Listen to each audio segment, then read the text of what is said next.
At the Office, Cleveland's home for sports talk that never clocks out. From the latest headlines to heated debates, we're diving into everything sports. It's your hosts, Noah and Matt. Cleveland! What's going on? You're at the Office with Matt and Noah, where we talk all things sports, Cleveland sports, regular sports, national sports, what have you. I'm your host, Noah. This is Matt. You can join us at the Office too. Comment on YouTube, Facebook, or X, or call or text the show, 216-260-3433. That's 216-260-3433. Matt, how are you doing tonight, buddy? I'm doing great. Just had a wonderful steak and potato dinner. Feeling great. Got a wonderful list of topics here to talk about. Yeah, it is going to be a fun show. We are post NFL Combine. We got a lot of Brown stuff to get into. And, I'm just excited. It's been a good, long, not restful. I've had a lot of stuff go on this weekend, but it's been a good, long weekend, and I'm ready to talk some sports with you, buddy. Talking about stuff going on this weekend, I know this isn't, quite on our topic list, but I've been seeing it all over the internet. Looks like John Cena did some pretty crazy stuff. I want to hear more about it. You know more about it, please. Yeah, it's crazy that I'm talking wrestling on our Cleveland sports show, but it has become such a big moment in national media, really, that I'm happy you're asking me this question. John Cena turned bad, kicked Cody Rhodes square in the balls, and aligned himself with The Rock. For the first time ever, John Cena has gone heel. He has gone bad, for those who don't know what heel means in terms of wrestling. And I was literal goosebumps, literally in shock when I watched that happen. I grew up a John Cena fan, being 7, 8, 9, 10 years old, doing the "you can't see me" on the trampoline. And the fact that he has turned bad for the first time really in his career. He was a bad guy when he first started, but everybody loved him right away. Like, truly leaning into being a bad guy. Crazy. Absolutely insane. And I'm all the way here for it. It has been fan-freaking-tastic. Yeah, I mean, I saw it blow up all over social media and everything, and I was like, oh, I got to bring this up to Noah. He's got to be loving this right now. The road to WrestleMania is what they call the timeline up until the big WrestleMania event, basically from the start of the year until about April, and it just heated up. The road to WrestleMania has been absolutely exciting, and I'm all the way here for it. You could get me talking wrestling for hours. This is not a WWE nor pro wrestling podcast. Let us get into some of the news topics, rumors that have been going around. The NFL Combine ended just recently, yesterday, really. We wrapped up everything that we had going on there, and there was a plethora of news and rumors to come out of that. So, Matt, let's start this off with one of the ones that is the most concerning for me.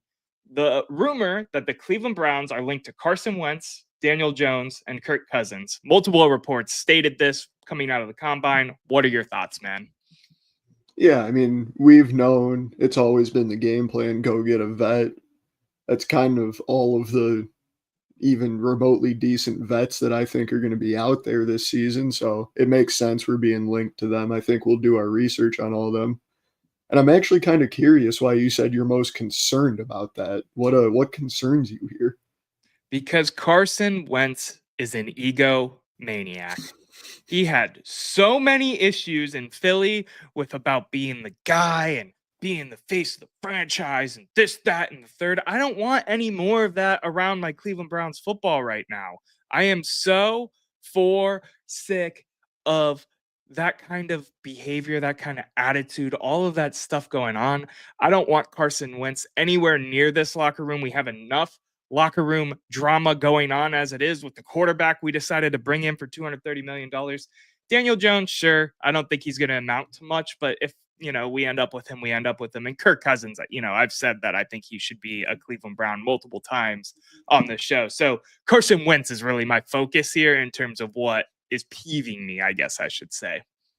No, that's very fair. I think hasn't been as bad, especially he signed to be the backup to Patty Mahomes. He knows he's not the face anymore, but I definitely see where you're coming from.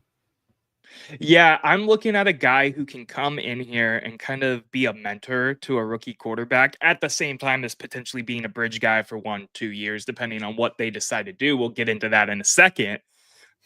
Carson Wentz with an ego problem, whether he has subsided, it just does not sound like a great fit to be that type of guy and the type of guy we need here in Cleveland right now.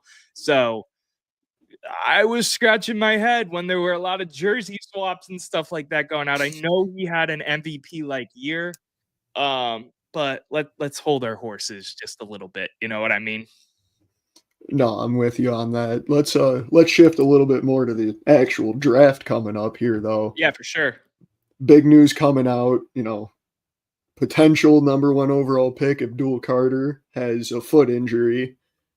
His agent comes out, says they're confident it's not going to hurt his draft stock. Do you think it's going to make him fall, Noah? Yeah, I don't. There was a foot injury rumor with Myles Garrett when he first went to the league, and Myles Garrett was a better prospect than Abdul Carter, but we're talking about like Abdul is being framed as the guy in this draft, right?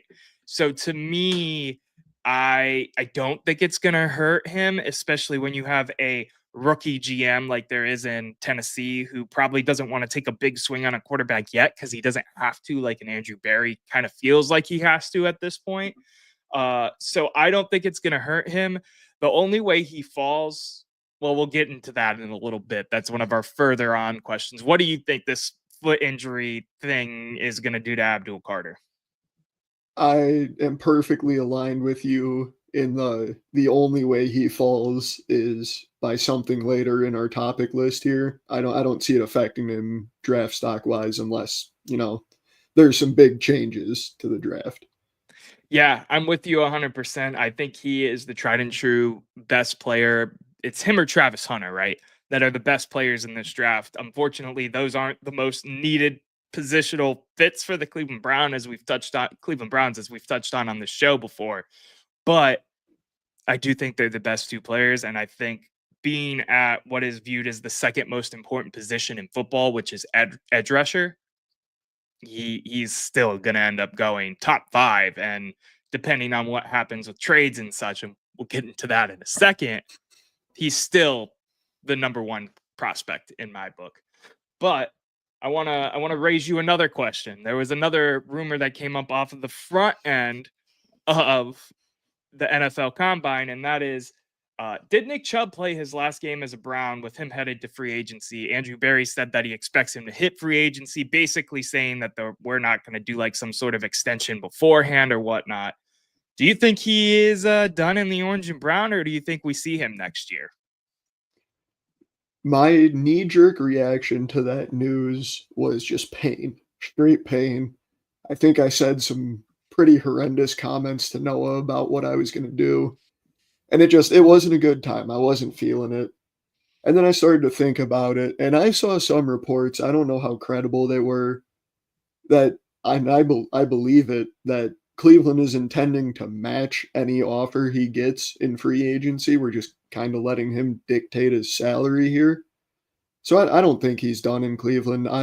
He feels like the kind of player that wants to be in Cleveland. He wants to stay home. So I think he'll just end up signing the best offer given to him with the Browns. Yeah, so I've been up and down on this because to me, I think that they should have just signed him and gotten it over with. But they're also an analytical front office that likes to play these stupid games sometimes. And it pisses us off as fans, but it ends up working out in our favor later on. So it's like, you're damned if you do, you're damned if you don't. Regardless, I was still feeling pessimistic until about 48 hours ago. So probably the 24-hour range of him saying this. And then Nick Chubb showed up to, this is going to sound stupid, the Greater Cleveland Car Show at the IX Center in all Cleveland gear. And the fact that he is so representative of the city and the brand of the Browns still, despite some of this, just screams to me that there's nowhere else he really wants to be.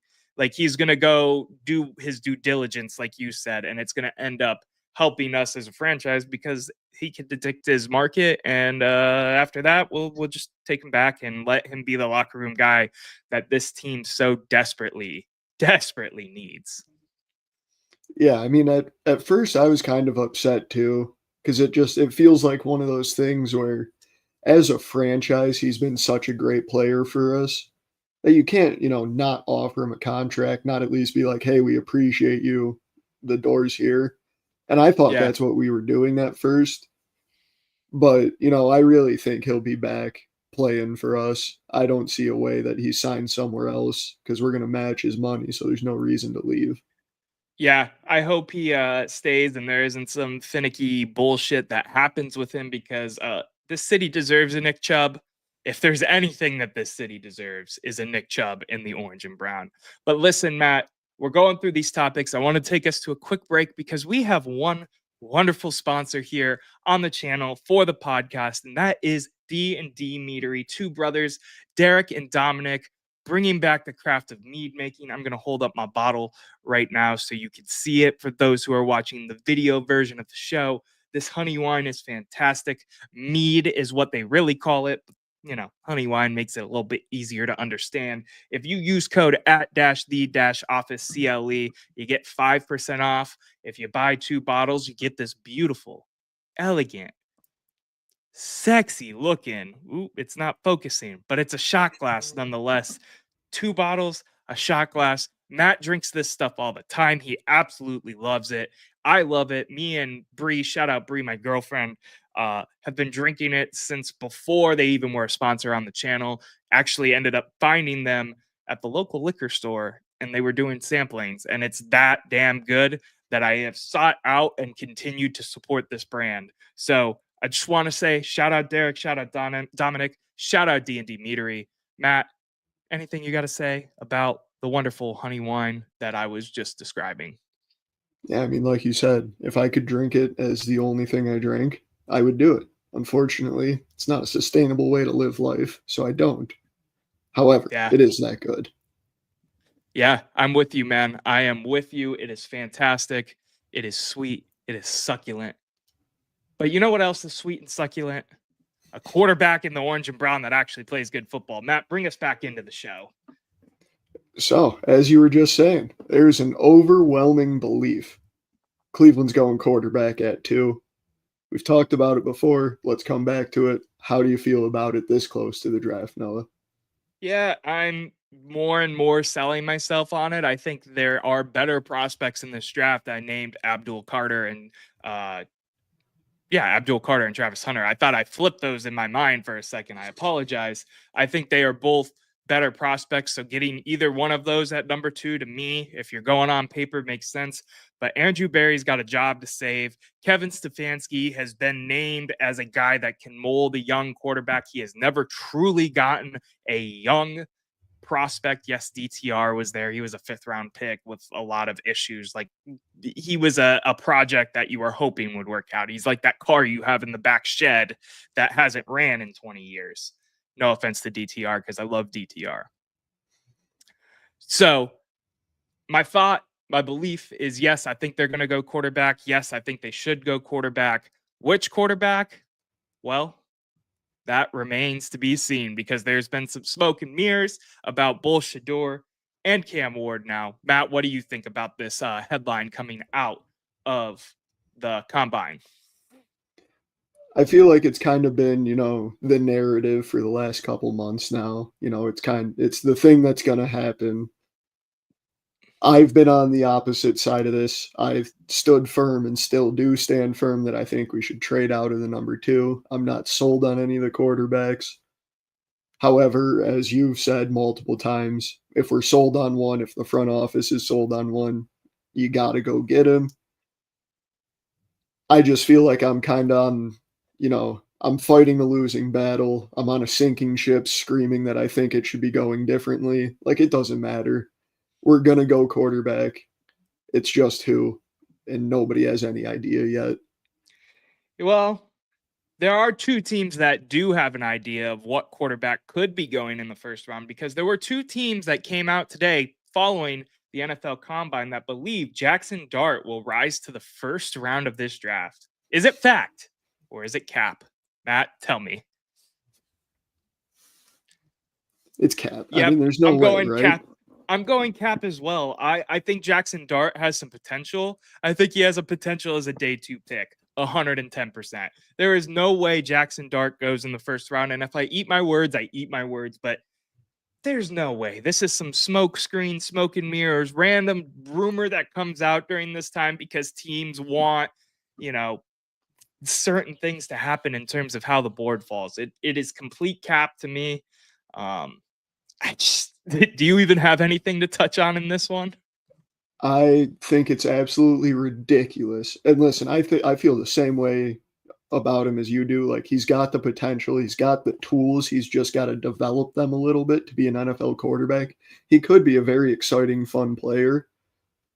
But if you're going to come at me like I'm crazy for thinking Will Howard could be a potential first round quarterback and then sit Right. here and say Jackson Dart, I'll die on the hill that as the armchair quarterback of greatness that I like to think I am, I'd much rather have Will Howard than Jackson Dart. Yeah, so I wanna throw a caveat in here and maybe just a little bit of a fun additional question compared to the list that we prepped for the show, because you mentioned Will Howard, and I didn't even think to bring this up, but he had a pretty piss poor combine. Like, a lot of people are down on them right now. So I get why people might think Jackson Dart is QB3 over Will Howard after this point, or QB4, however you want to shake this down if you're a Jalen Milroe person with his tiny hands and his lack of NFL size. But I digress. Do you think Will Howard's combine is going to affect his draft stock to an extent? I know you were high on him as like a first round potential quarterback. Where do you think he goes in this draft right now? I mean, after his combine, he's probably not a first rounder. He's probably second to third round, somewhere in there. I do, however, think there's way too much weight put into a combine performance. Like, I almost look at the combine as a cool little fun event to look back on in 10 years and see how funny it is that this guy did so well in this. And here's a name you don't Right. hear anymore that was the best bench press. Like, Right. you see so many different quarterbacks that have an outstanding combine and then do horrible, have a horrible combine and are great quarterbacks. I know it was his pro day, but look at that godly throw Zach Wilson made a few years ago. And then look at how his career turned out. Granted, that's the Jets. I blame the Jets fully. But, I mean, it's just, it doesn't matter as much as people like to make it sound. I think it gets so hyper-focused because it's as close to football as we've had in a few months, and it's as close to football activity as we're going to get for another 4 months. Right. So it just kind of gets hyper-focused on. I think it might hurt his draft stock by a little bit when it shouldn't, and it's not going to matter in terms of his career. Yeah, I think it's going to keep him right where he is at in my mind, which is a late day 2 to like mid day 3 pick. And he's going to sit there, and that's where he's going to be. Listen, before we get to our last question, which is more quarterback talk, Dylan Northrup over on YouTube asks, you think we could trade up to get Abdul? Matt, I'm going to answer this first, and then you can give me your take if you'd like. My thought, do you think we're going to trade up to get Abdul? No, I don't think the Browns have been linked to Abdul Carter enough to really believe that. I think that they need to go up and get him. I think in their mind, they are still keeping Myles Garrett, so they don't need an edge rusher. They need a quarterback. There might be a guy there in like Shador that they are more sold on than anybody else, and they're just going to sit at 2 and let the quarterback fall to them. That makes the most sense. So no, I don't think they'll trade up for Abdul. What do you think, Matt? I don't see them trading up for Abdul. I do see a potential world where we end up with the opportunity to get him without that, and we'll get into that in a second. But I want to derail us a little bit more there and ask you a question about something you just said. You said in, the Cleveland's front office, you think they're still keeping Myles Garrett. Yeah. As much as I was on the other side of that, I actually disagree with that and kind of want to talk about that real quick. No, so I think it's ultimately going to end up in a divorce, but in Andrew Berry and Kevin Stefanski's mind right now, I think their thought process is a guy that he's going to stay, basically. I think that their thought process right now is to move forward of the belief that Myles Garrett is going to be your edge rusher next year, your number one guy. Dylan Northrup says, I'd rather have a guy putting in effort than a guy who has little morale to play with an effort. I agree with you to an extent, but Myles Garrett has shown that the accolades and the awards and that kind of thing do mean something to him. So I don't think he's going to throw away a year of his career, regardless if it's on the Browns, if it's on the Jags, what have you, for a loss of what could put him as one of, if not the best edge rushers of all time when his career is all said and done. Does that all make sense? No, I mean, that absolutely does make sense. The more I think about the whole situation with Miles, it's kind of like what is the front office going to do? Like, they can't really come out and be like, all right, he said he wants to be traded, so we have to trade him. Like, you come out and say that, you're going to get jokes of offers for generational talent. Like, they Right. have to come out and say, yeah, no matter what, we're not getting rid of him. So teams are still calling with multiple firsts and stuff like that. Like, I almost think with how aggressive Miles and his agency has been in terms of being like, no, I'm done. I'm out of Cleveland. I won't restructure. I won't do anything. I've slammed the door. I would have to imagine Andrew Berry and Kevin have accepted that and are just playing hard to get and for the sake of turn him into the most capital there is. See, I still think it's a pissing match, but we'll see what happens, right? Like we could beat the Myles Garrett dead horse for days and days, but I think it's just a pissing match, and Myles Garrett has no leverage right now. I do think it'll end up in a breakup, but unless the right offer comes calling, I think their mindset is we have a franchise edge, and we don't need to go draft a guy like Abdul. Again, a guy that they haven't talked a ton about. It seems like they like Travis Hunter more than they like Abdul Carter anyway. So if they're that to me um, makes more sense.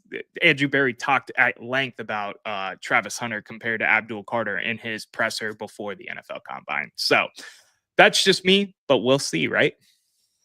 No, I mean, you're absolutely right. And you're absolutely right. And we could sit here and beat this for a few hours, but let's talk about the question we've both teased quite a bit through this little segment here. For sure.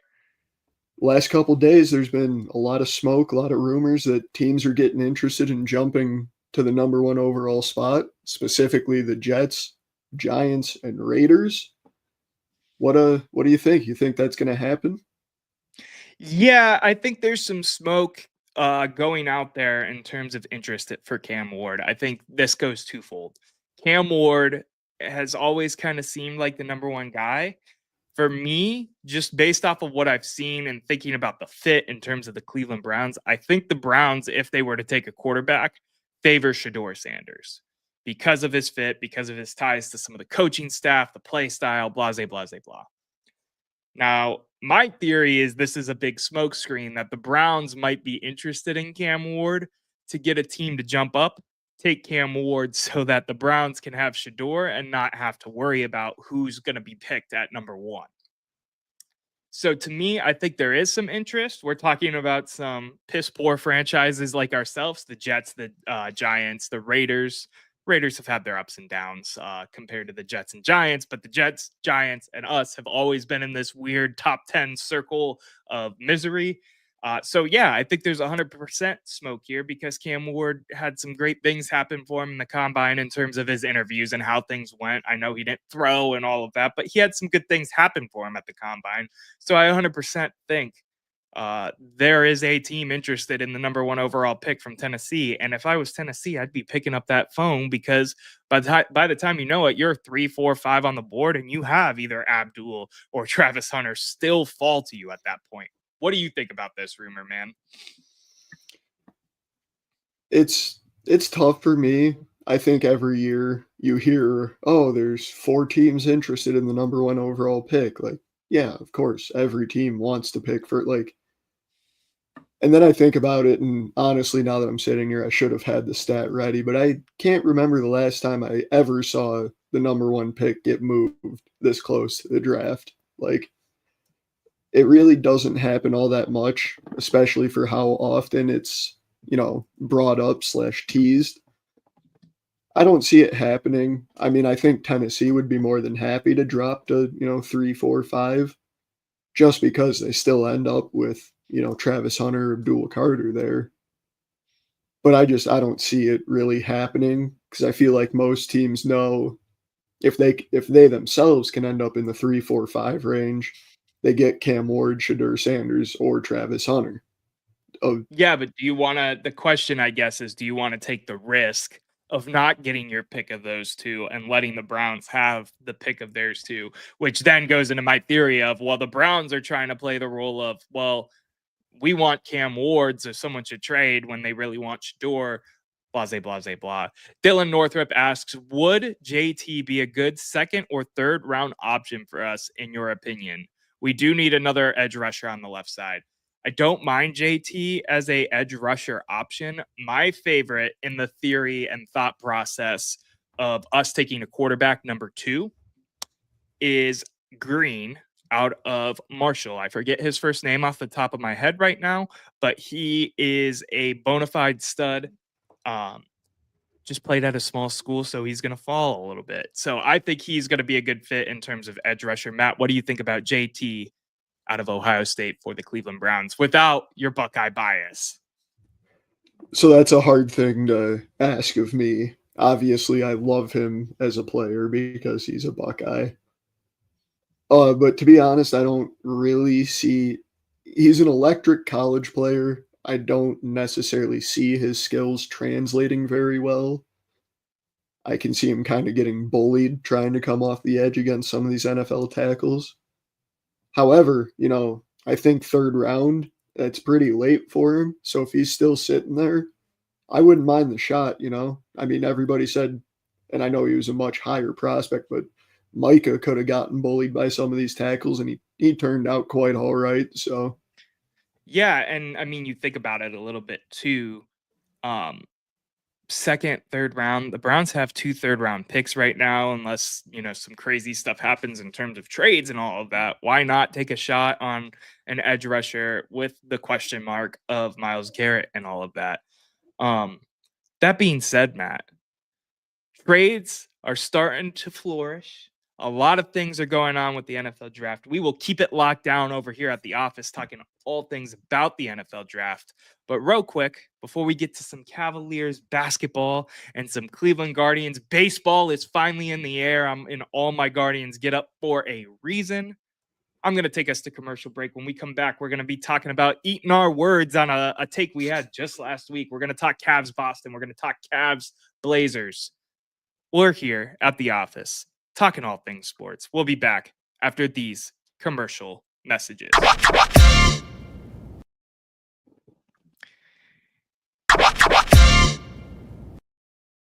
And we're back at the office talking all things sports, all things Cleveland sports, enjoying our time, hanging out, doing our thing.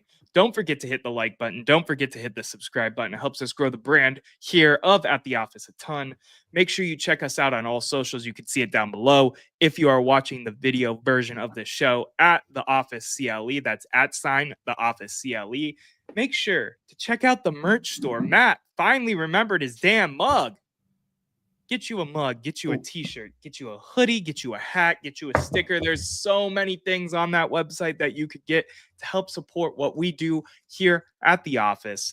Really helps us out a ton. Want to shout out Fans for Sports Network, the network that helps us run, facilitate, and do everything that we do here on the channel, on the podcast.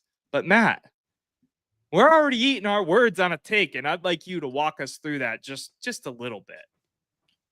So I came out last week and I was super high on Tristan McKenzie's first appearance in spring training. I thought he was back. And then he comes out in his next appearance, doesn't even make it a full inning, doesn't throw a single strike, walks 5 batters, gives up 3 runs. It was ugly. It was not good. It was bad. I don't have many You, words for it other than I you was know, wrong. you know what makes this even worse? What's that? It was only one hit. 3 runs, 1 hit, 5 walks.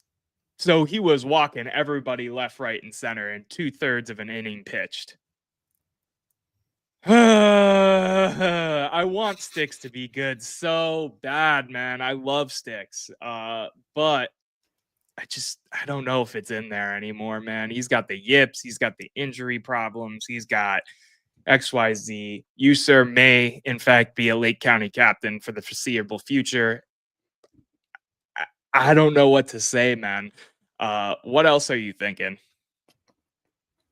It sucks. I mean, that's about all there is to it.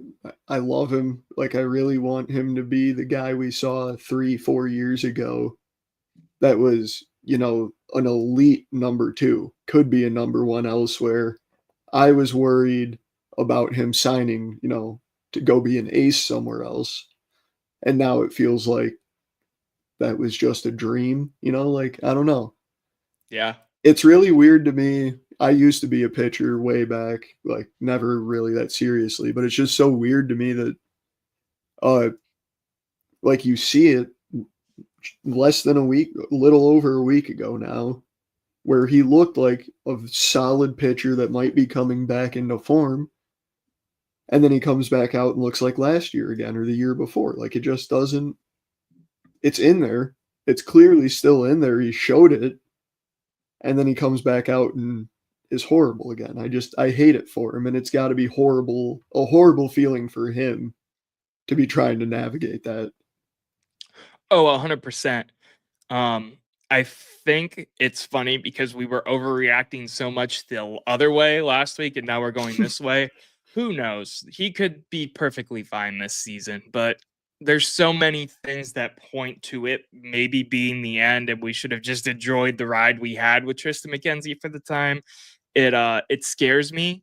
Dylan Northrup says it feels like it's a rebuild year for the Guardians, and this is a perfect time to tease what we're going to be talking about on Wednesday, which is a way too early season prediction for the Cleveland Guardians, mixed with some Cavs NBA playoff talk, mixed with some tailgate stories. So make sure you tune in following the Cavs game on Wednesday live on March 5th if you are watching this live or, following the show when it gets uploaded. Matt, the Cleveland Cavaliers, though, man, there's something absolutely special about that team. The Cavs were down 25-3, 5 minutes into the game against Boston on Friday. 46 points from Jason Tatum. Didn't matter. 37 points from Jaylen Brown. Didn't matter. Derek White had himself a cool 16. Did not matter. Why? Because Donovan Mitchell's a dog. Drops 41. Hunter, a dog, 3 for 3 from threes. The Cavs rallied, came back, won the game. And you want to know what my favorite stat of everything that happened during that game? Jason Tatum, my least favorite player in the NBA, had a minimum of 15 complaints / cockiness moments in that game, saying, get the F out of here. 5 minutes into the game, bro. It's his birthday today. And I'm not going light. You get out of the league, man. You think you're all that in a bag of chips, but I'd take prime James Harden over your ass. That's where I'm at. You ain't anything. Matt, how do you feel about the Cavs beating Boston in Boston?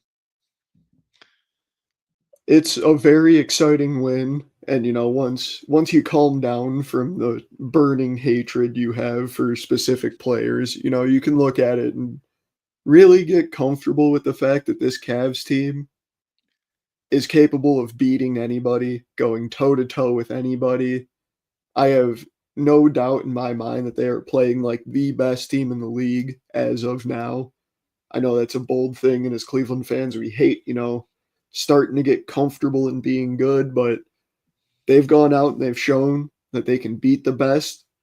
They are the best. They have the best, they're making me more and more comfortable with this team each time they take the court, no matter the result, truly. One thing I did want to actually ask you about a little bit, though, Noah, from that Celtics game is, what's your opinion or thoughts on Jason Tatum? Just curious. Yeah, overrated. Absolutely overrated. How do you drop that 40 plus points and lose the game after get out of here and complaining to the ref? He is overrated. Listen, I'm leaning into it a little bit and doing the Cleveland Cavs fan. I'm doing the Cleveland homer thing that I do. The Boston Celtics are a serious team. They are a serious threat for the finals again. I am ecstatic for the moment we meet them in the Eastern Conference Finals and we can show them who is better. Because I want the Cavs to bury, like they have all season, the soft narrative, the they can't win narrative, the they'll never be good enough narrative, whatever narrative you want to put around this Cleveland Cavaliers team. I want them to go and show the Boston Celtics and show the NBA and show Shaq and show Shams and whoever the hell else that had doubts early on. I know they've been getting a lot of media clout. Stephen A., who is the biggest Knicks fan in the whole world, gives the Cavs a lot of credit right now on ESPN. I want them to continue to prove the doubters wrong because that's what this Cleveland Cavaliers team does and is going to continue to do for the next 3 to 5 years. They have shown me enough where I don't have to feel like I need to curl up in a ball and be a little self-conscious Cleveland fan about what this team is. This team is damn good at basketball, and they are going to continue to be damn good at basketball because they play as one and they play as a team. That's how I feel about the Cleveland Cavaliers. Matt, we have another game to cover, though, because not only did they come back from a 22 point deficit 5 minutes into the game, they then rested Donovan Mitchell on Sunday, played the Blazers, young team, not doing fantastic, but they got some fight in them. They're a young team. Went down, but there's more storyline here. The Cavs end up winning this game in OT. Ty Jerome, DeAndre Hunter, both have fantastic games. They were playing like they were on the Virginia Cavaliers again instead of the Cleveland Cavaliers. But Matt, fouls. Let's talk about fouls, man. It was insane. I mean, I don't think I've ever seen that many fouls in a game I've ever watched. Yeah. I mean, the Cavs and Blazers combined for 70 free throws, 53 personal fouls in the entire game. I mean, what the hell was that? Continue on, Matt. Continue on. I just I don't know. Everyone is well aware of the Ty Jerome incident in the locker room post game and his comments. And I just think it's absolutely crazy that it was so bad that you get these athletes that get sent to a 2-day media training school before the season starts. It's basically, hey, you see what Ty Jerome just did? Don't do that. Do it. And it was that bad that you get this man to go off. I've never heard Ty Jerome speak negatively or aggressively. I don't know. Maybe he does it all the time and I live under a rock. But to get him to go that hard about, something that's kind of, a sacred, don't cross that line or you're going to lose a lot of money over it. That's insane. That had to be a horrible playing experience for everybody on the court. Dylan Northrup asks, is Ty Jerome suspended or no? No, he's not suspended. They just ran him his money. They said, give me that game check, boy. No, it was a horrible game. The game was bogged down by stoppages. Neither team really got in a flow. I think that's part of the problem. Not even that Donovan wasn't on the court. We're talking most fouls called in a game since 1952. 70 what? 70. I'm not even doing the math. 73 years? I think I'm right. No, 77 years? Regardless, doesn't matter. That many fouls in a game? That's insane. I think the math is 78, actually. It was bothering me. I want to give you a fun fact. The Anderson Packers, yes, this is an NBA franchise from 49, has the most personal fouls by a team in a game with 60 fouls against the Syracuse Nationals on November 24th, 1949. We're talking history on the show. That's how bad this Cavs game was last night in terms of its officiating. We have players coming out in the media upset about it. But you know what matters most, Matt? The Cavs are 50-10, and we're only in March. 50 wins It's March 3rd at the time of recording, at the time of us being live. This team is historically good. This team is historically great. And this team is going to continue to write and make history. And I stand on that fact. Bringing up, the historical relevance of this team, I actually saw some you might take a little interest in. I don't know if you saw this as well. Somebody went back and did the research. Unfortunately, it was on Twitter, X. I don't have it pulled up to credit them. I apologize. And they looked at how many teams have started their season 50-10 or better. We are the 12th team, or no, I believe we are the 13th team to be this good at this point in the season. Of the 12 teams that have done it, and again, if I'm remembering right, 8 have gone on to win the finals. I'm not a big believer in stats like that. However, 8 out of 12, that's not a bad shooting percentage. 17 more wins to surpass most wins in franchise history. And I was looking at the breakdown of the games because, as a part-time Cavs employee, I got to know when the home games are and the away games are. So I know when I'm going to the Rocket Arena or not. There's only one game on our calendar that really makes me scratch my head a little bit. And even then, we've beaten this team before, and that's the Milwaukee Bucks in like a week. Other than that, we're playing a lot of like the Brooklyn Nets. The Knicks are on our schedule. They don't even bother me anymore. We beat the dog piss out of them every time we play them. That was a little aggressive. I'm sorry for that. But there's not anything there that scares me. So when you're talking 17 wins to surpass most wins in franchise history, I think it's doable. We've watched this team only lose 10 games to this point.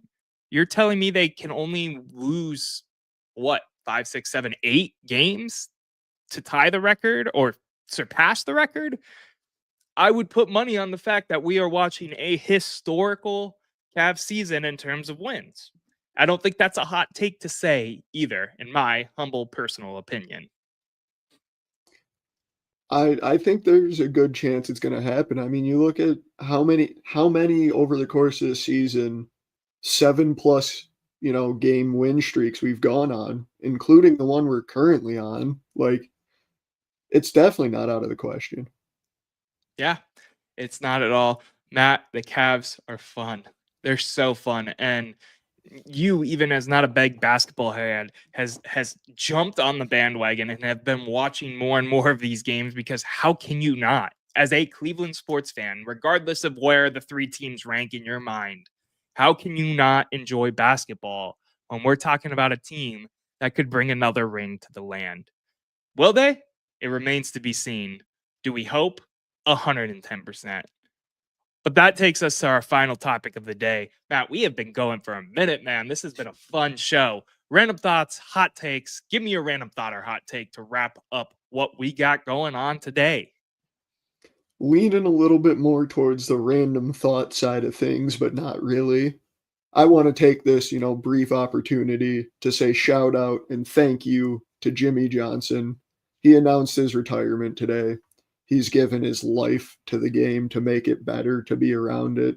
I've always enjoyed what he's had to say. I've enjoyed watching him on TV. And I wish him best in his retirement. I hope he enjoys it. He lives everything he wants to do. I couldn't have put it better myself. My random thought, my hot take, brings us to the Cleveland Browns. I'm going to make this episode go full circle in the fact that I was listening to the Ultimate Cleveland Sports Show before this, one of the many podcasts and shows out there covering Cleveland sports. I want to give credit to my man, Mikey McNuggets, over on that show because he came up with the theory, and I want to just double down on it as my hot take, that the Browns should be taking at least 2 quarterbacks in the first 3 rounds of this draft. And I don't mind taking a guy like Shedeur Sanders and then going and grabbing a Will Howard or a Jackson Dart with that 2nd, 3rd round pick. Why not? The Commanders did it with RG3 and Kirk Cousins. And, RG3 had a great start to his career. And if it wasn't for injuries, who knows what he could have turned into. And I mean, Kirk is still a namestay in the league to this day. So I don't hate the idea. Maybe I'm exaggerating to an extent a little bit by saying in the first 3 rounds, 4th, 5th round pick on another rookie quarterback, 110% should do it. But 2 quarterbacks in this draft, well, why the hell not? You miss and they suck, you just cut them and move on. And I'm not talking about the 2nd overall pick. I'm talking about the 2nd guy you get. That's just me. What do you think of that one real quick, Matt? Yeah, I mean, initial reaction, I think you're insane, but then I sit here and think about it a little bit. Like, I don't know, take a quarterback at 2, have a decent pick in between there and your 3rd round pick, and then you have another 3rd round pick and you can walk out of there with a guy like Will Howard, who I'm big on still. Like, you could convince me to not be mad if that were to happen, I guess. Like, hot take is in the name, right? So I'm not saying that it is my die on a hill take, but it's hot. We're keeping it a little spicy to wrap up this episode, and there's no reason we shouldn't, because the Browns sucked last year. That's just me. Matt, you got anything? Yeah, 100%. Matt, you got anything else you want to say to the people before we take this show home? I think I'm good to go. I'm good to go as well. Thank you for joining us at the office. If you listen to the audio only version of our show, remember to hit the download button. Please hit the subscribe button if you're watching us on YouTube, because it helps us grow the brand and everything that we do here on YouTube a ton. Check us out on all social medias, once again, at the office CLE. Matt, it's been a pleasure hanging out and talking with you. Cleveland sports, as we always do on a Monday night. And until next time, Cleveland, stay up.